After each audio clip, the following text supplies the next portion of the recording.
Yo, what's good, y'all? It's your boy AJ. Welcome back to Saturday Night Frights, where we all watch a scary. Bro, I can't do my intro. Where we all come together, watch scary horror stories. Have a good time doing it, so. Hopefully, you guys got your snacks, man. For those who don't got their snacks this time, I'm coming in clutch once again. Oatmeal, man. If you don't like it, you can go cry about it, man. You should have bought snacks. You should have came prepared. Maple and brown sugar oatmeal, hands down the best oatmeal. If you don't agree with me, go cry about it. So, go ahead and take the oatmeal. There you go. Look, I'm not here to waste any more time. So without further ado, man, let's get it.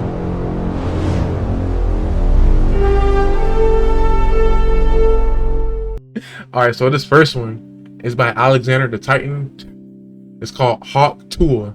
Now, we all know, we've seen the viral clip of the Hawk Tuah girl. And they made it into like a horror short film. There's gonna be a Hawk Tuah killer. I gotta see this, man. Let's go. Hawk Tuah. Let's see what this is, bro.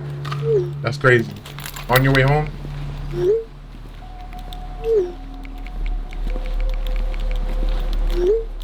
Hawk Tuah.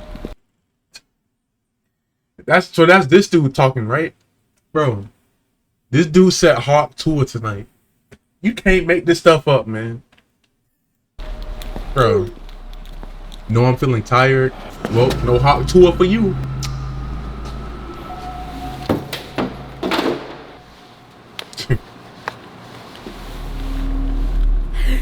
Sometimes you gotta Hawk Tuah, you get me?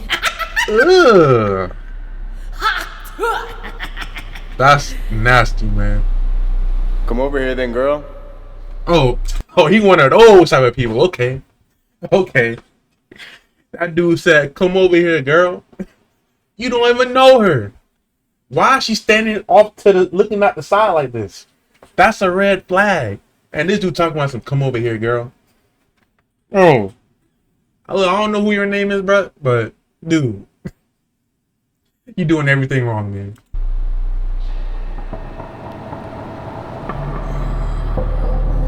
Look at her lips. Bro. I'm joking. Nah, you're not joking. Nah, man, you can't change your mind. Nah, it's too late. Nah. Oh. It's joking, lady.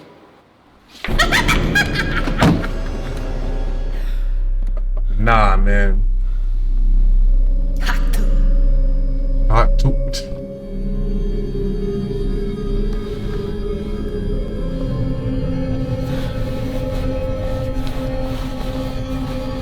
You don't got your keys. Oh, this sucker left it outside. Typical.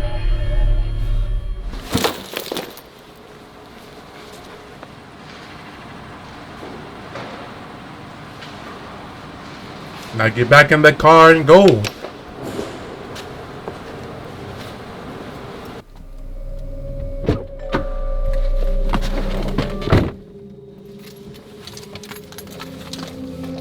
Yo, is your window cracked? Yeah, I notice everything. So, the little details. Oh, she's inside the car now.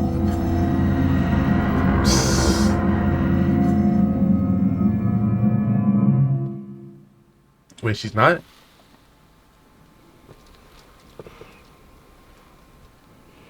Bro, drive. Drive away. Oh!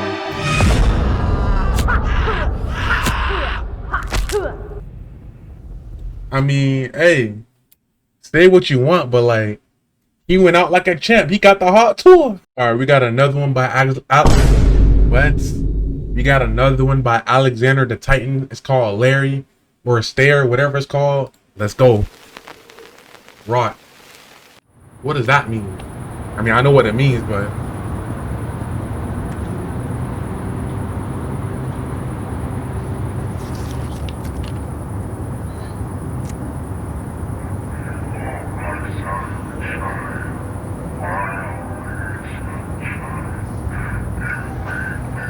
Nice night, huh? Yo. Why are you looking at a picture of Mr. Incredible like that? Yeah, it is. Bro, why are you standing right in front of her, man? Dude, I would have just left. Like, bro, why is there a random person? Bro, if I was in this situation, man, if I was on my phone and then a random person standing right in front of me on the street, you getting kicked in the goods, you know what I'm saying? Like, bro, that's creepy. And they ain't gonna sit next to her. I would have just left, man. Shay. Don't tell me that's your real name, man. That's a nice name. Thank you. You're doing too much talking. Do you want to know my name? No, I do not. Actually, I gotta go. Oh, that dude look creepy.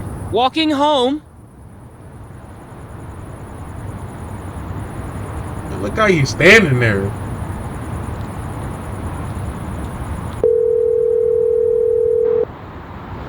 On Independence Day, Thursday, July 4th, Metrolink will run its weekend schedule. Your call has been forwarded to an automatic voice message. What was that? Need a ride? Bro, how can you see your hair right there? It's not safe here. Many of men have gone missing under this bridge. Can't you see? Bro, I bet you're the you're causing that. I'm not under that bridge anyway. I think it's at the top of every hour.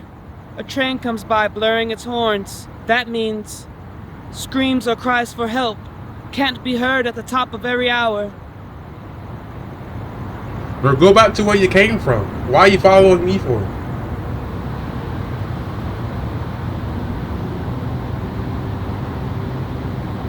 No.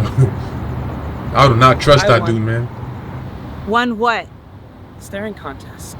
I didn't agree to play any games. Test Bro. physical and mental fortitude. How can we tell if you won or not? We can't even see your eyes. Your hair is in front of your eyes. You know what I'm saying? That's why I have my hair in braids, because, bro, I want long hair, but like at the same time, bro, when it gets to your eyes, I don't know. But dude, we can't even tell you won or not. You can't see your eyes. For a sustained period of time. You do know what happens to the loser, right? What happens to the loser? No, don't tell me. Don't tell me.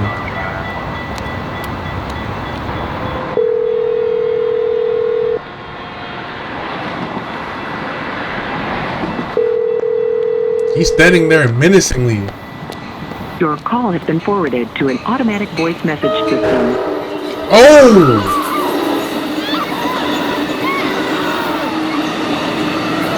That went way left. See? Told you I did not trust that dude. Alright, so this next one's by Mort. We all know who Mort is. If you don't, he's an amazing YouTuber. Go check him out. All of his information is in the description down below. Let's go.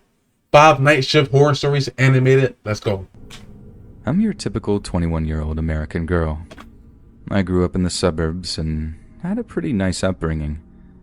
Unfortunately, I had been a total party girl up until the time I turned 20. That was when I started getting my stuff together. I nearly died of alcohol poisoning one night, and despite being surrounded by some of my friends, nobody even bothered to help me. Even when it was obvious that something was wrong, I'm not gonna lie to you, I was a really crummy person when I was younger.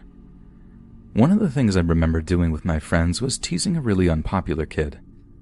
I get asked out by a fair amount of guys, and I'm not the ugliest girl in the world. My friends and I all had an Algebra 2 class towards the end of high school, and one of the boys in it always seemed to be checking me out. I really regret being mean and teasing him because he was honestly a pretty nice kid, just kind of socially awkward and completely lacking in any sense of fashion or style. One day after class, my friends and I were talking about a party for that weekend. He must have been listening in on our conversation because he came up to me and asked if I needed someone to go to the party with. I don't really know what he was expecting, but I went with it. Bro, look, that's not part. You're not in the conversation. Why would you walk up? I don't like people who's like that. Like, they want to include themselves in the conversation. No. I told him that I really needed a nice guy to go with me so people would think I have a boyfriend. He agreed to go with me and said that he would pick me up before the party. We exchanged phone numbers, and that was that. My friends and I were already plotting on how we were going to embarrass him on the night of the party. I told him that it was a professional party. He told me that he had to go out and buy a tuxedo then. Me, being the horrible person I was back then, totally agreed. He picked me up in his mom's car before the party on Friday night. He even brought me flowers. It was at that point that I started to feel guilty and kind of wanted to abandon the whole thing. I couldn't do it, though. Bro, my friends would have been... Don't tell me you were in the same outfit to go to the party, man. Dude. Why you gotta bully somebody, man? Really mad at me. Who genuinely likes you. I got 2 giant tubs of mayonnaise that they were going to pour on top of him. What? It was my job to have him stand for a picture and get him in the right position. Bro. Then I will tell them that I had to go to the bathroom real quick and for him to stay in place. And that's when my friends were going to pour the mayonnaise on him. Again, I regret that whole role I played in this whole thing. I even felt guilty at the moment when I walked away, and I actually went to the bathroom. I didn't want to watch it happen. From what I heard, he started crying and went back to his car and drove home immediately. I thought that would have sent some kind of a signal that I really wasn't interested in dating him. Well, he didn't quite get that signal, because he still kept trying to talk to me and go out on another date. He even tried asking me where I went that night, and it made me feel even worse than I already did because he didn't even realize that I was in on the joke. Like he thinks he randomly got mayonnaised. As guilty as I felt, I just tried to ignore him and hope the problem would go away on its own. We only had another month or so of algebra, and it was every other day, so I figured the number of times I had to see him were limited. Well, he never actually got the hint. He found me on Facebook and messaged me on there. Oh, man. He somehow found my phone number, which I still don't quite understand how he did it either. Suffice to know that he still regularly made an attempt to date me for a very long time. Oh, now he's doing too much. I tell you this story not for fun or to brag, but because this guy, Donald was his name, continued his interest in me for 6 years. 6 years? Still, even to this very day, we've been out of high school for years now, and he still messages me or reaches out in some way every few weeks. After I started getting my life together, I tried explaining to him that I wasn't interested in him, but he never really got the message. I work a night shift job now, at a gas station on the edge of town. For the most part, we only really ever got truckers and the occasional traveler. Anything else is pretty rare. But sometimes on certain nights, around 3 o'clock in the morning, Donald will show up. And he's not looking to get gas. He's looking to get me.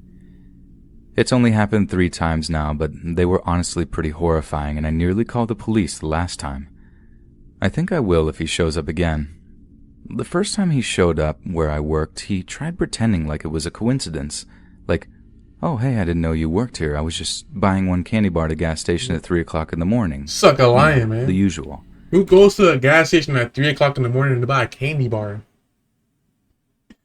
Yo, this dude... That night was really weird. This dude, man. The second time he came by, he told me that it was a long drive from his house to the gas station. For a candy bar? He said that it was worth it because the candy bars at this gas station were the best. You don't got any other store near your house? I was buying plain Hershey milk chocolate candy bars every time. A Hershey bar? And not in bulk either. Literally just one every single time he came in. Like, could you get any weirder? This last time that he came, though, that was the time that really freaked me out. He's a lot rougher now that he's been out of high school.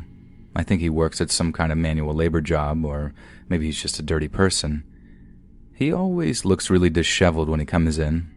And he walked into the gas station, bought his usual chocolate bar, but instead of leaving, he just stood there.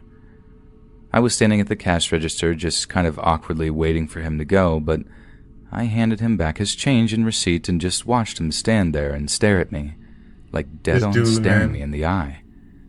I felt extremely uncomfortable and didn't know exactly how to end the social interaction. Why is he looking like that? I asked him if he needed anything else, but he just said no and then continued staring at me. And that was when he reached over the counter and tried holding my hand. Yeah, you gotta call, I could tell by the look on his face that he had some sort of intimate intentions in his mind. Something devious. Look how this dude looking! Bro, the dude tongue is like, bro, this dude is wilding right now, man. Bro. As I was. Now I you pulled gotta my go hand to back jail as now. fast as I could and told him that he had to go. That's harassment. Why are you gonna be like that? I love chasing you, but you gotta give in one day.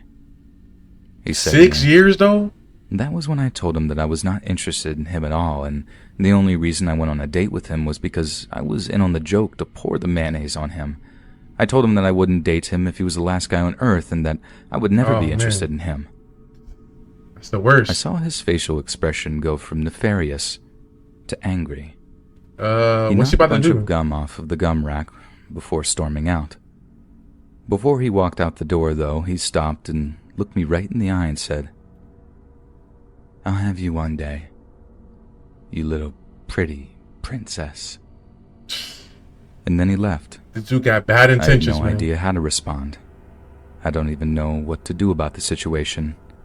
He's not really doing anything illegal, I don't think, other than He was harassing you. Things over. If I see him again, though, I might have to call the police. If this isn't stalking, then it comes pretty darn close. And the part that kills me about the whole thing is that I just want to put that phase of my life behind me. I don't want to think about being popular or partying or being mean to kids like him. You know what I'm thinking? I know what's really going on here. So, I feel like she likes this dude, man. But look, hear me out. This dude started like looking at her weird with his tongue out, licking his teeth and lips. That's diabolical, first of all.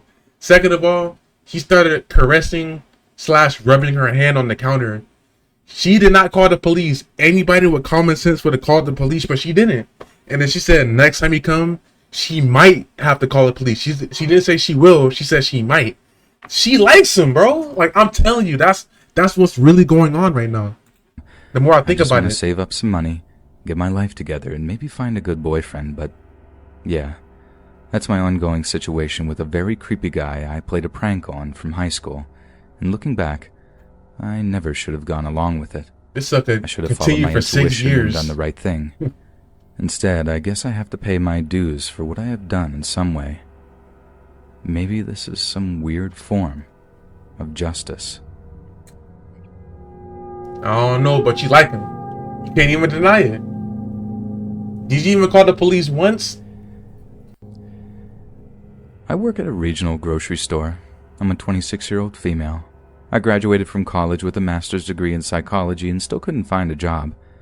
Due to family circumstances, I wasn't able to get my PhD, which was basically the bare minimum to land any decent paying job. So, I was a little stuck. I even had a hard time finding a regular job. I had applied to a bunch of lower positions, but I kept getting rejected because I was overqualified. Overqualified? Over and over again, people told me that I would get too bored on the job, and so they wouldn't hire me. This made me livid. After a certain point, my student loan payments were due and I really needed the money. I had to ask my cousin's friend for a job. He was the manager at this regional grocery store. Literally the only position they had available was stocking shelves on night shift. I couldn't believe myself. I was so ashamed. I felt like I'd wasted years of my life and thousands of dollars in debt just to get a job anyone could do. But either way, the job itself wasn't all that bad. I was allowed to listen to my earbuds while I worked.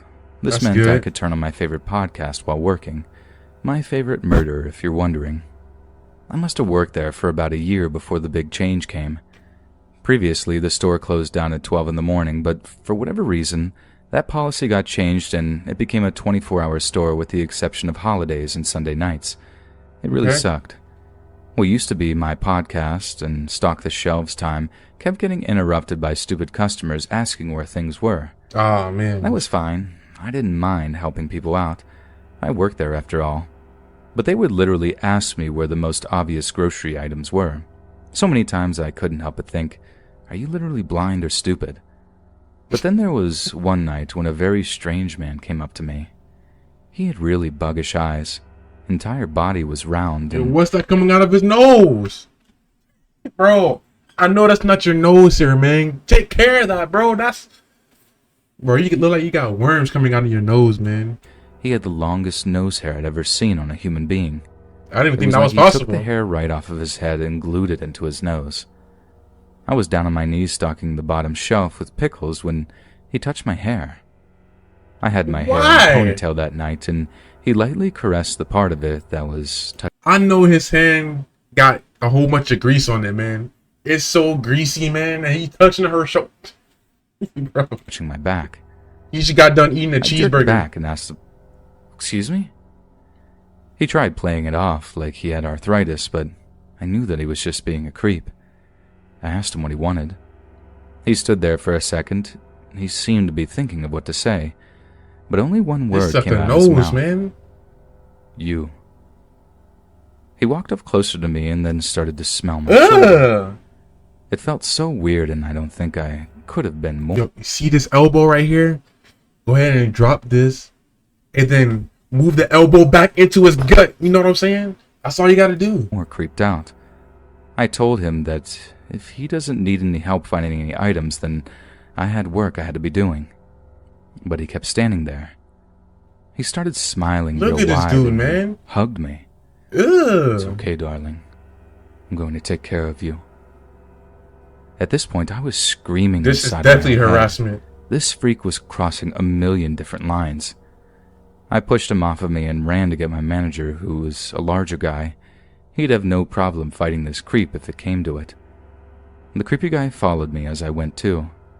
He followed The nerve you? on this guy. When he saw my manager down the aisle, he must have had second thoughts because he turned around and started running away. I explained to my manager everything that had happened, and he said he'd take care of it if that guy came back again. And that creep was smart, because he waited a couple of weeks before he did come back. He waited long enough that the incident would not be on the tip of anyone's mind. I wasn't expecting him, and neither was my manager. I was standing there stocking a shelf like I always did, and all of a sudden I felt someone tugging my hair. What, bro? They if you don't really drop kick hard, this and dude, man, it really hurt my neck. They totally overpowered me and you started gotta call the dragging me police across the floor. Dude! At this point, I hadn't even realized who it was until I looked up to see that man. He must have dragged me a solid 30 feet to the exit before someone saw what was going on. It wasn't my manager, Dude, but they ain't playing it no was another games. one of the girls who worked with me. She started screaming like a banshee and running at him, and for one reason or another, he decided to run away again. I was beyond relieved. Freaking I creep, couldn't man. believe that he was just going to walk up to me and start dragging me out of the store by my hair. What kind of psycho does that? That's what I'm saying. It was all just truly horrifying. This was finally the incident that convinced the store owner that we had to have security if we were going to be open at night. We had a security guard somewhere on the premises after that, and I felt a lot safer. I'm still looking for a job in psychology, and I really hope I can get one soon. I felt like I really needed a break after having gone through all of this. You don't need to be working there no more. That dude literally came in and grabbed her hair and started dragging her. You can't make this stuff I up, worked man. the overnight shift for a small organization for executive protection agents. What? Let's call the organization Black Tie Protection for the sake of this story. We're all ex-military police officers or highway patrolmen. In total, there are about 6 of us full-time, and also a handful of part-timers. Essentially, we worked for a large-scale manufacturing company, but moreover, we're personal armed guards for the owner and his family. They are a wealthy family in the small community, and with that, there becomes some troubles every once in a while, and that's where we step in. We ran 12-hour shifts, 2 guards per shift. My normal partner's name was Austin, but we all used his call sign Coma. Coma? I know that seems weird, but There's long a story reason why short, they call him that. this tough son of a bitch took a sniper round right in the helmet in his early service days and stood right back up to finish the fight, only to pass out after the fighting had finished. That's how he got was the name. actually in a coma for weeks before coming to again. Needless He to was a say, warrior.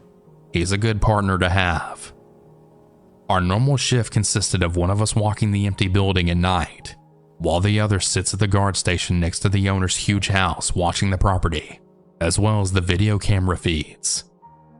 The first of the 2 stories happened about a year after I started. People say that things happen when you least expect it. And that's exactly what happened. We had been doing our normal rounds and joking back and forth over the radio when I received a strange call over our secured radios. There was a slurred, deep voice. "Can anyone hear me?" I clicked the radio with the response. "Coma? Is that you messing with me?" He answered back quickly that it wasn't him. Then he said to whoever's on the line that it's a secured channel. After a few moments of silence, there was yet another strange call. It was the slurred, deep voice again. "Okay, good. You can hear me. I need you to help the person in the old house. I can't control myself for much longer." What? Then the radio goes silent. I immediately got back to the guard station, and both Coma and I tried multiple times to get whoever was on the radio to answer again, but there was no response. That is crazy. After a brief moment, the only old house we knew was the house that the owner had grown up in, and it wasn't that far off the property, and he keeps it out of nostalgia. We decided to go check it out. Who's gonna watch the house, We though? got geared up and we jumped into the truck, then drove over to the old property. Now, this isn't a rundown house by any means. It was a nice 2-story house. It had a really big pool in the backyard, and it was very well kept. The first thing we noticed upon arriving was that the light that's usually left on in the upstairs room was off. There was an eerie stillness in the air. We made entry, and we started clearing the room one by one, and after what seemed like an hour of stress, we had finally cleared the entire house. Looking around once we regrouped, confused Coma then said to me, "Yeah, I think this was all just a prank." And just as we were about to leave, the radio cracked on again. Once again, the slurred, deep voice. "Oh no, it looks like you were too late. Bro. I guess it's a good thing no one uses the pool anymore." Then silence again. We rushed down and we all looked at the pool, but nothing. Getting frustrated and feeling played, we were just about to leave when I had spotted the pool house door was a little cracked. Using hand signs, I gestured guard up and moved towards the pool house. Upon getting to the pool house building, we burst through the door, our guns drawn, to then find something that still haunts me to this day. There was a female, maybe 20 years old, and she was stabbed so many times it looked like her body was Swiss cheese. Swiss cheese? Upon finding her, I had rushed to her side while Coma held the position at the door. Now, I had combat medic experience, so I had tried to find a pulse, but I didn't find one. Yeah, she's long Upon gone. laying her down to try CPR, I realized her head had almost been cut off. After gathering myself, I also realized there was a smile drawn in blood right on her face, Oh, I and just the word noticed that. almost written on her forehead. We called the police, and we secured the scene the best we could. It took about 2 weeks, but we finally heard the sick person that had done this awful act was a known convict that had actually been released only days before. He had lured the poor girl into the house by claiming it was his. That drawn-on smile still haunts me to this day. You got yellow teeth. Like his teeth is like corn kettles or kernels or whatever you call it. The scary encounter happened to me when I left my homeland of Australia. I didn't really have a choice. I had just gotten out of a very abusive 2-year marriage, yet I still wasn't free from my ex-husband. It was a very painful choice to leave behind my family, as we were extremely close, as well as leaving my country, Australia. But I needed to make a change for my own future happiness. Here's a little background. I'm a fitness professional and an elite athlete. I decided to move to LA, the fitness capital of the world. I packed my whole life into 2 suitcases, and I then set off to start a new life. I was filled with excitement and anxiety, and fear of the unknown. I had nowhere to live, no job, or family or friends. I was on my own. I touched down in LA, checked into my hotel, and started to look for a place to live and a job. I found a great apartment 1 street back from Melrose Avenue. It was a great location as I didn't have a car, so basically I just walked everywhere. After a week of handing out my resumes, I had landed a great position as a head trainer at a 24-hour gym. I was so excited. The gym was only a 25-minute walk from my apartment. And you're gonna arrive My sweaty shift was and from everything. 4 p.m. to midnight, which I loved. I got to train during the day, which was perfect. I had settled in beautifully. I had made some really great friends, and I had also met a really great guy. He was from Canada. Life was finally falling into place. I already and it don't felt trust this dude. great. Look at him. Now, coming Don't from trust this Australia dude. and being raised on property life was pretty drama-free. So walking home from work in LA at midnight, I truly never gave it much thought. Don't get me wrong, I was always careful, but I was never really worried. What an idiot I was. On this particular night, I'd stayed late as my coworker was running late for their shift. No big deal. I left the gym and I started my walk home around 1 a.m. Now, my walk home was mostly very well lit on the main drag. However, the street I lived on was extremely dark with lots of trees. My apartment was about 200 meters down after you went off the main drag. It was a beautiful night. As I was walking home, I had noticed a very large dark-skinned man standing at the bus stop. He looks high. The bus stop was just before my street.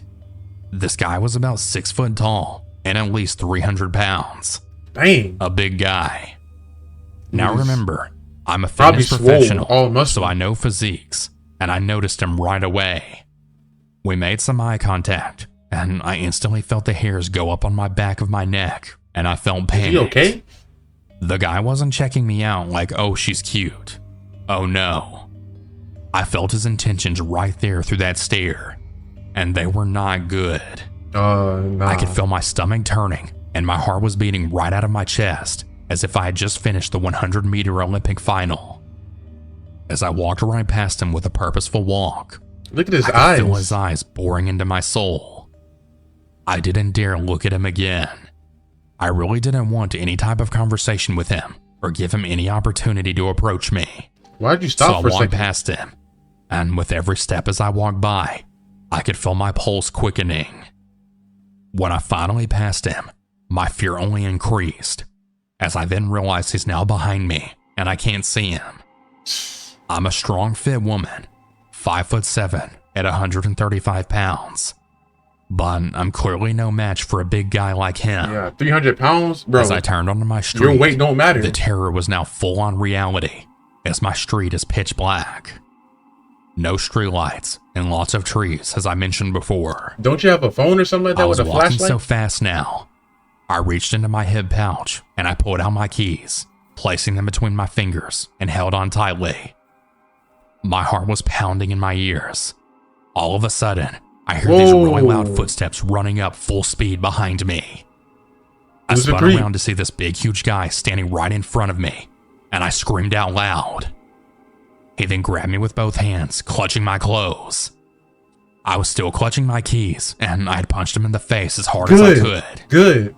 Right at about that time, I then saw a car driving down my street towards us. Did he go to sleep? The car started to flash its lights and beep the horn. This sent the big guy scrambling off, and he ran away. As the car then pulled over, I jumped back away, as the person in the car then rolled down the window. I was crying hysterically. The adrenaline was pumping. Oh, that's the guy? And I was just trying to make sense of what had just happened. That dude kind of swole. The person then told me to get in the car, that they'll drive me home. They said that they worked out at my gym and that they recognized me. They also showed me their membership and license. And they then said, "Please get in the car. I just want to help you." That guy went into the car in the alleyway. There's actually 2 guys, and I don't think they're done messing with you. My mind was racing as I then got into his car. I was crying so hard as the realization then washed over me of what just happened and what could have happened. I know that night I had a very special angel watching over me. That you did. experience opened my eyes, as well as my awareness to all of my surroundings. When you feel something isn't right, trust your inner voice. I'm so Facts. very glad I did. That night is a night that I will never forget, and the sound of those heavy footsteps will forever be etched into my brain. I don't ever want to experience anything like that again. Stay safe and stay alert. I ain't gonna lie, that's kind of embarrassing because, like, look, you did all that just to get to her, right? Then you got stabbed with the keys, and then somebody drove up, and then you ran away. Bro, you got stabbed, and then you ran away. Dude, you didn't accomplish nothing. But that was well deserved, though. About a year ago, in my final semester in college, I worked at a Shaw's grocery store in Boston, Massachusetts. For those of you who don't know what Shaw's is, it's basically a grocery store that's mainly based in the Northeast. I didn't have a car yet, so I mainly requested for day shifts as I've always been skeptical of the night. It wasn't that I hated them, it was more so the fear of what could happen, especially to a petite 5'7" girl like me. However, sometimes you don't sound like a 5'7" girl. Shift, much to my annoyance, as I had a 7:45 a.m. class and we closed pretty late. Whenever I did have a closing shift, we'd end up closing at 10, and it's about an hour's bus ride back home. My managers, being the jerks that they were, gave me a week of closing shifts knowing my situation. Bro, I hate managers like that. But whatever. It's a few $100s added to my paycheck, so I couldn't argue with that. I mean, the trade-off is pretty good. It was a Thursday night, and I had just finished stocking a few chips as we had just gotten an extra shipment. It was me, my manager, and another coworker running the register. It's about an hour before we close, and the store's pretty much dead except for a few customers. I finish putting the chips on the shelves and get ready to clock out. Before doing so, my manager had told me to go outside and bring the shopping carts that were in the parking lot to the store. Living in a decent-sized city, it wasn't uncommon for careless people to leave their carts out in the open. I see that all the time. As I'm grabbing a cart beside a car, a woman rolls down her window and says hello. With a friendly smile, I say hello back and asked if I could help her. In the car was a mom and what appeared to be her teenage daughter in the front seat. Right away, the mom seemed concerned, looking back and forth before telling me that they needed gas. I can't help you with that. There was a gas station just down the road, but she then interrupts me, asking if I could give her money for gas. Yeah, I can't help you with that, man. She's I'm on the clock. explaining as to how she just came from another state and was in desperate need. Hey, I'm not the Being person. a dirt poor college student, I barely made enough to pay for my own tuition. However, I didn't want to decline help to someone in need, so I take out my wallet and hand her a $5 bill. You gave she her 100. stares down at the money and then back at me as if she wanted more when she said that it wasn't enough. I told her I was sorry and that was all I had. She then says in a more direct tone if I could get into her car and go down to the gas station to help her get gas. As I was about to respond, that's when I noticed the teenage daughter had been staring at me the whole time. Ew. She's sitting in the seat, giving me this dead stare while Why are you licking her doing lips that? as if she were planning on something. That was my cue to get out of there as something wasn't right. Thankfully, my manager had come out, and when he saw the car, it immediately pulled out of the parking lot and drove off.